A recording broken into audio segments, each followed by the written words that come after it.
Salve família vascaína, sejam bem-vindos a mais um giro de notícias do nosso Vascão. Vídeo de hoje, como sempre, trazendo para você, torcedor do Vasco, espalhado aí pelo Brasil e pelo mundo inteiro, as últimas notícias, novidades e informações sobre tudo o que acontece no dia a dia do nosso Vascão. Vídeo de hoje, vamos trazer detalhes aí sobre as próximas fases da Copa do Brasil e também da Copa Sul-Americana. Então fica com a gente para você saber aí muito aí sobre a sequência do Vasco nessas duas competições. Vamos falar também sobre o próximo desafio do Vasco no Campeonato Brasileiro, nesse sábado contra o Red Bull Bragantino, né, equipe que vem fazendo um grande campeonato até o momento, mas jogando em casa o Vasco tem que fazer valer o mando de campo, tem que conseguir a vitória aí nessa partida para poder voltar a se distanciar ali da zona do rebaixamento. Vamos atualizar vocês aí sobre as situações de alguns jogadores que podem ser negociados agora nessa próxima janela de transferências e também vamos trazer detalhes aí sobre toda essa questão da SAF do Vasco, depois do julgamento que aconteceu no último dia 28 de maio, mantendo o clube associativo no comando da Vasco da Gama SAF. Qual o impacto que isso pode vir a ter na venda do nosso futebol para um novo investidor? Então, primeiramente, quero convidar você que ainda não é inscrito aqui no nosso canal, você que ainda não segue a gente aqui no YouTube, para seguir a gente, vem fazer parte aqui da nossa família, porque todo dia tem vídeo aqui para vocês, de manhã, de tarde e no período da noite. Então corre lá embaixo, clica naquele botão vermelho escrito inscreva-se, venha fazer parte da nossa família e peço a sua colaboração, né? Eu peço a sua ajuda deixando aquele joinha, deixando aquele like no nosso vídeo, que é super importante para o crescimento e para a divulgação aqui do nosso trabalho. Combinado? E antes de começar o vídeo, deixar um recadinho aqui da empresa Mais Ágil, que ajuda você a sacar o seu FGTS de forma antecipada. Então quem está precisando de uma grana extra aí para pagar uma dívida, fazer uma obra, entre em contato com eles nesse número que está aqui na tela agora ou no primeiro link na descrição do vídeo, que a Mais Ágil vai ajudar você a sacar esse dinheiro, beleza? Então bora começar o vídeo falando um pouquinho sobre Copa do Brasil e Copa Sul-Americana, né? Porque na próxima segunda-feira nós teremos os sorteios aí das duas competições, né? Lembrando que na Copa do Brasil agora é um pote só, né? Então todos os times que passaram de fase vão estar ali sendo sorteados, então é Vasco, Flamengo, Botafogo, Palmeiras, Corinthians, São Paulo, enfim, todas as equipes ali vão estar sendo sorteadas, então a gente pode pegar um jogo contra uma equipe um pouco mais fraca, aí um CRB, por exemplo, ou a gente pode pegar um Palmeiras, um São Paulo, um Flamengo, que obviamente seria um adversário mais complicado. E do lado da Copa Sul-Americana, lembrando que o Vasco passou para os playoffs, né? O Vasco vai encarar um time que vem da Libertadores e aí, nesse playoff, quem passar vai para as oitavas de final, né? Quem passar vai pegar ali um adversário que se classificou em primeiro na fase de grupos da Copa Sul-Americana. Então, o Vasco vai saber ainda hoje, né? Ainda hoje quem será o adversário dos playoffs e aí na segunda-feira a gente já vai saber quem seria, né, o adversário nas oitavas de final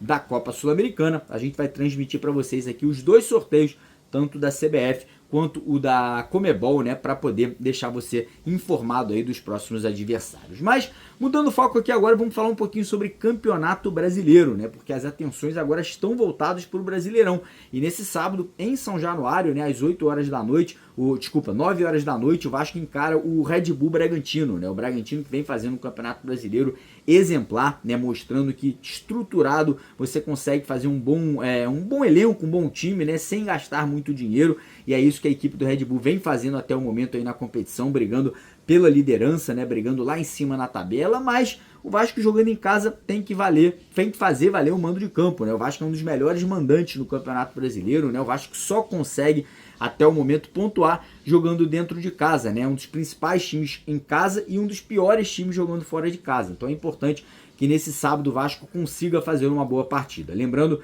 que o Fernando Diniz tem 2 desfalques confirmados, né? O volante Hugo Moura e o zagueiro Luiz Gustavo, né? Os dois estão suspensos da partida, não poderão jogar. Na vaga do Luiz Gustavo, na zaga, quem entra é o Lucas Freitas, fez um bom jogo contra o Melgar, muito seguro ali, acho que é um zagueiro para elenco que dá conta do recado. E na vaga do Hugo Moura, quem deve ser mantido é o Jair, né? O Jair que pode voltar a jogar no Campeonato Brasileiro vestindo a camisa do Vasco, né? Estava sendo especulado que ele deixaria o clube, que seria negociado no meio do ano, mas parece que o Fernando Diniz convenceu o Pedrinho, convenceu ali a diretoria que o Jair é uma peça importante, né? Que o Vasco pode estar mantendo aí para o restante da temporada, inclusive renovando o contrato com o Jair aí por mais 2 anos com uma redução salarial. Então a tendência é que o time seja o mesmo que enfrentou o Melgar na última terça-feira, né? Não devemos ter alterações ali no time titular, com Léo Jardim no gol, PH e Piton nas laterais, Lucas Freitas e João Vitor na zaga, Jair, Tietê, Coutinho, Nuno Moreira no meio campo e Ryan e Pablo Verrete lá no ataque. Podemos ter novidades no banco de reservas, né? O Fernando Diniz tem ficado muito impressionado com um jogador do Sub-20, né? Um garoto aí que vem fazendo muitos gols, né? O Vasco chegou a vender esse garoto, né, para o futebol da Rússia, né? Acabou que a negociação melou, que é o atacante GB, né? Vem fazendo gol a toda a partida no Sub-20. Parece que o Fernando Diniz vai trazê-lo para o profissional aí para ser um reserva do Verrete, né? Para ser aí uma opção de jogador alto, jogador de área, jogador de boa finalização. Então a gente pode ter, né, o GB começando a ser relacionado pelas partidas aí do Campeonato Brasileiro pelo Fernando Diniz. Então a gente vai ficar de olho aí na lista dos relacionados agora amanhã, já para saber se o garoto terá ou não aí o nome dele incluído na lista dos jogadores que vão para essa partida contra o Red Bull Bragantino. Seguindo aqui o vídeo, falar um pouquinho sobre a situação de alguns atletas que podem ser negociados agora na janela do meio do ano, né? Como eu falei, a situação do Jair, né, estava muito próximo de deixar o Vasco, né? Estava muito próximo de ser negociado, mas parece que teve uma reviravolta, né? Parece que o Fernando Diniz convenceu o Pedrinho e a diretoria que o Jair é uma peça importante, né? E que vai ser bem utilizado pelo Fernando Diniz, o que não aconteceu com o Jair, com outros treinadores que passaram pelo Vasco. Então o Fernando Diniz conta com o jogador e o Jair agora deve continuar no Vasco, né? Ele estava ali com uma proposta do Ceará, mas como eu falei, a tendência é que ele não saia do Vasco nesse meio de ano. Outros jogadores que também podem sair: Léo Jardim, jogador até agora não renovou o contrato com o Vasco, né? Foram 4 tentativas, nenhuma delas foram aceitas ali pelo empresário do Léo Jardim. Ele tem aí sondagens do futebol da Itália, da França e também de Portugal. Então pode ser que aconteça aí a saída do Léo Jardim agora no meio do ano. Tem a situação do Jean Davi, como vocês sabem, né? O atacante chileno tem aí sondagens do Colo-Colo do Chile e também de um time do México, né? O Vasco estuda a possibilidade de tentar incluir o Jean Davi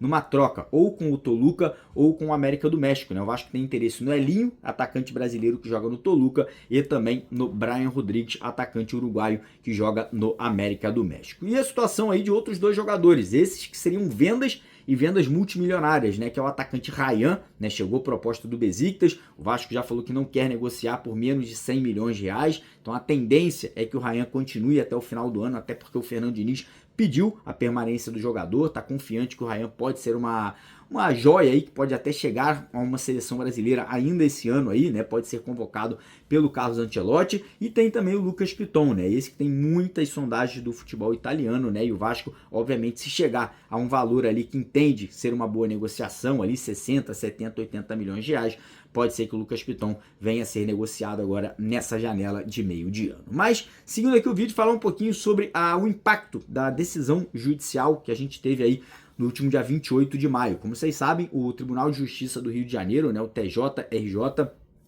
acabou derrubando, né, aquele pedido da 777 de reaver o comando da SAF vascaína. Com isso, né, com essa decisão, quem fica no controle de forma definitiva agora é o clube associativo, né, é o Pedrinho que segue no comando. E essa decisão, ela é uma decisão muito importante que muito provavelmente ela também vai ter um impacto muito grande na arbitragem que vem acontecendo lá na FGV, na Fundação Getúlio Vargas, né? Lembrando que ainda existe essa disputa na FGV, né, na arbitragem, e essa disputa ela se sobrepõe à decisão judicial, né? Ela é mais importante que a decisão judicial. Essa arbitragem ela vai ser algo definitivo, né? Então quem levar essa disputa, né, quem levar essa queda de braço, vai aí conseguir ficar no controle da Vasco da Gama SAF de forma definitiva. Essa arbitragem deve acontecer agora nos próximos meses, né, entre junho e outubro, mas como eu falei, essa decisão judicial ela deve ter um impacto grande, deve ter um peso grande nessa arbitragem também. E tudo isso, né, nos leva a crer que o clube associativo vai acabar, né, em algum momento sentando para tentar negociar com a ECAP, com a 777 ali, um possível acordo para que a venda venha acontecer, né, nesse restante de 2025, né? Existem muitos interessados, existem aí grupos de investimentos, investidores, né, pessoa jurídica, né, pessoa física ali, que é o caso do Marinax e alguns outros ali que demonstraram interesse. Então essa decisão aí, como eu falei, na justiça, que vai ter um impacto também na arbitragem, podem nos levar aí a acelerar, né, avançar nesses processos de negociação da venda do nosso futebol. Beleza, rapaziada? Antes de terminar o vídeo, queria agradecer a quem ficou aqui até o final, pedir para você não esquecer de deixar o like, se inscrever no nosso canal e vamos para cima, porque aqui é Vasco. Valeu!